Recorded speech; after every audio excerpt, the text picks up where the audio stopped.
Hi, everybody, and welcome to Ivy League Analytical English. I'm Karen. And I'm Wesley. 好，那今天我们要做的是翻译的练习。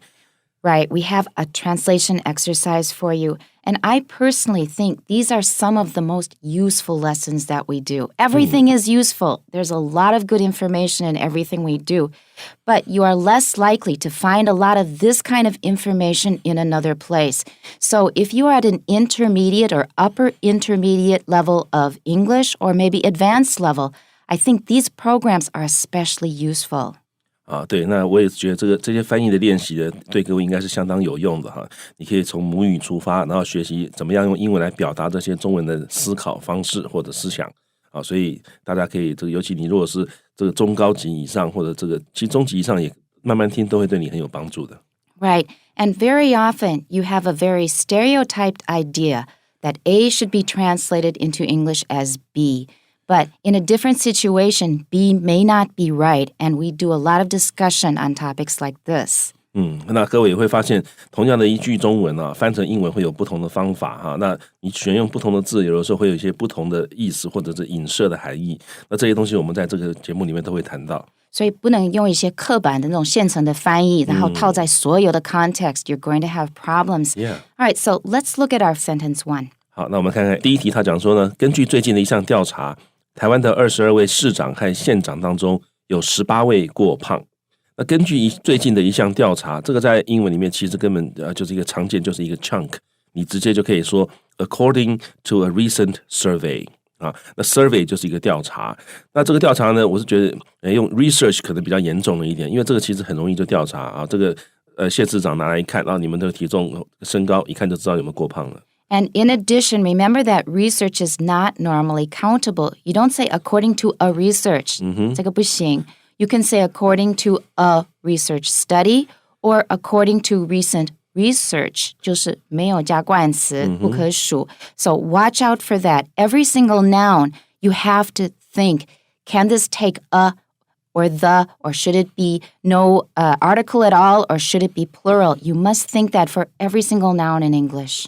没有错哈，这英文跟中文的差别就在于英文很重视它的形式所以这个名词可以数还是不可以数，要不要加 s， 它前面要不要冠词，这些都是所谓的 form 那这些东西都很重要，所以任何一个名词你都要考虑，使用的时候你都要考虑说，它到底是要不要加 s 那需不需要冠词等等的。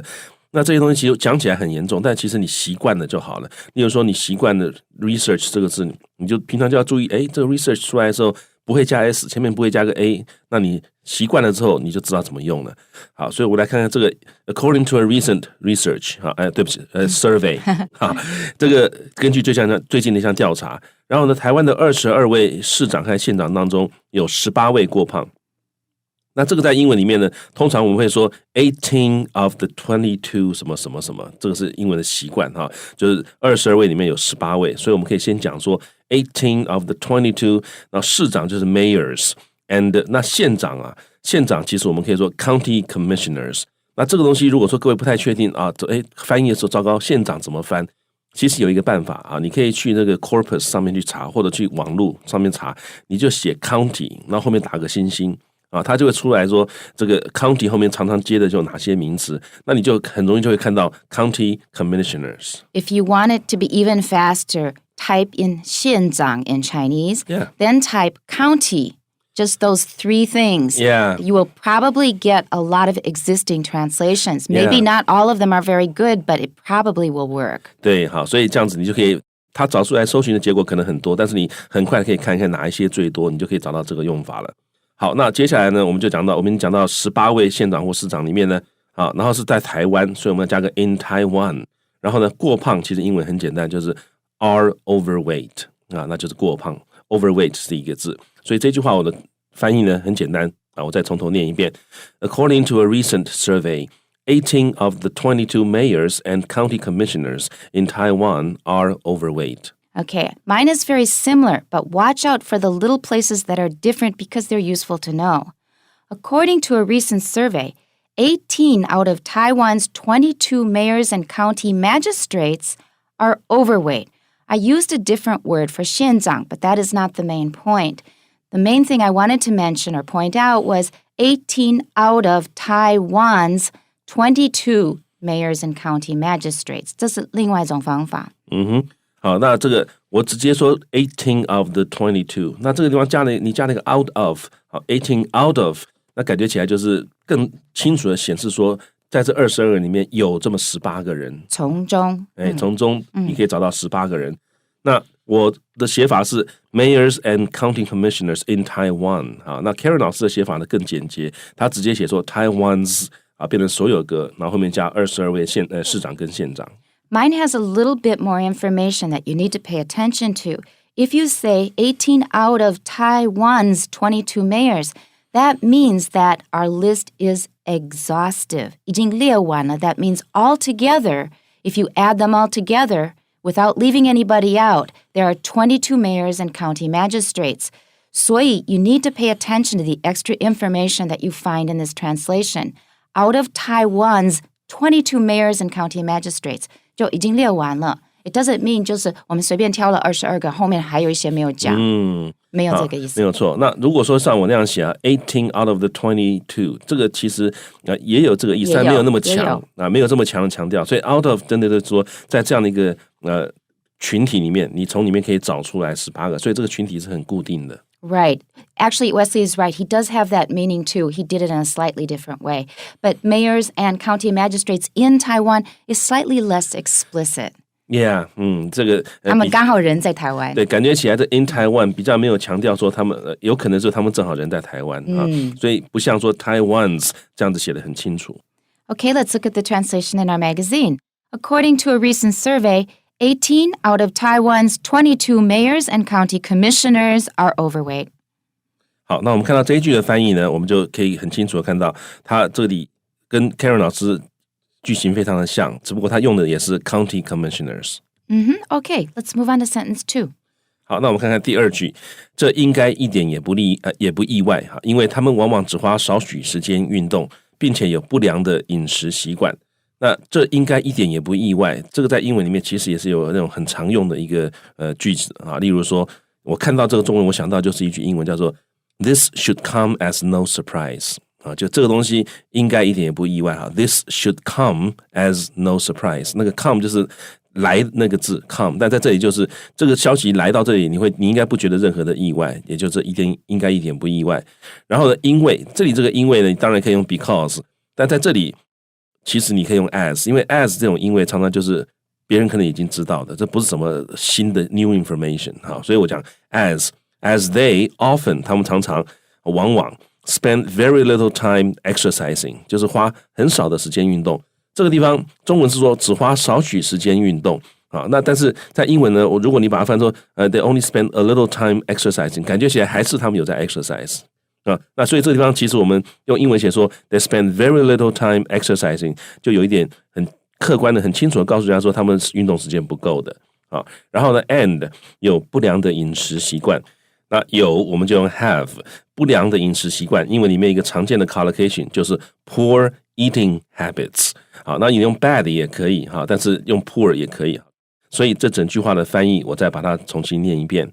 This should come as no surprise, as they often spend very little time exercising and have poor eating habits. Good translation. Thank you. I took a slightly different approach.Because we didn't really have that information at first. We didn't know that they don't exercise much and they have bad habits or eating habits. Here's my sentence that kind of takes that into account. It's not surprising once you learn that many of them seldom exercise and have poor eating habits.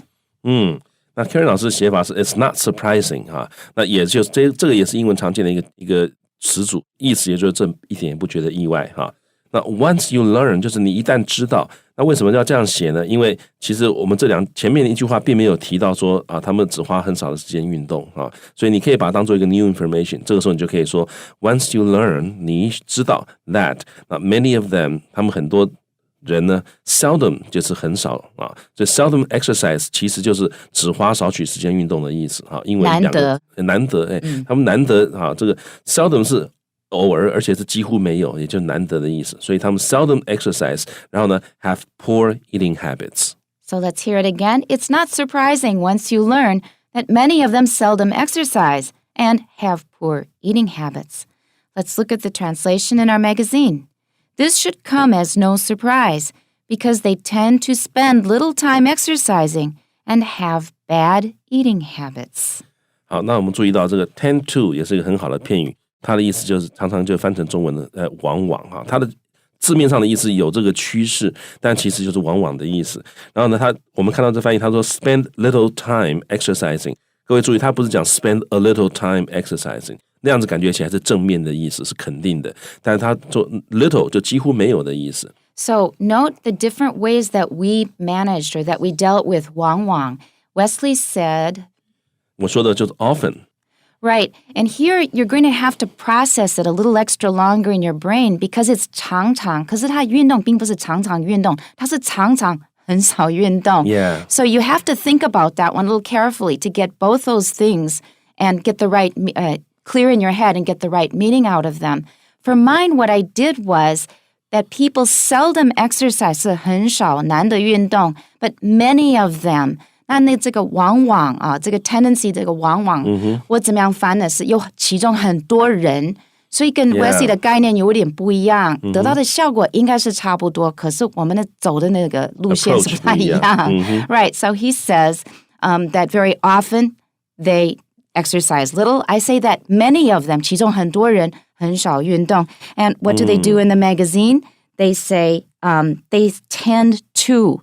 他倾向于，他趋于什么东西。So those are three different ways of dealing with it doesn't happen all the time. Yeah, 好，所以有的时候这个我们各位听到我们在讲解的时候，三个翻译是很类似的，但像这个地方，我们刚刚这种往往很少运动，我们三个不同的 approach， 大家可以好好的思考一下，从这里面知道说，我们可以用怎么样用不同的方式来把这个中文的意思再用英文表达出来。There are often many different ways of doing something similar. They're not exactly the same, but they come out about the same in the end. Well, that's it for today. Tune in next time. We'll see you then. Bye-bye. Bye-bye.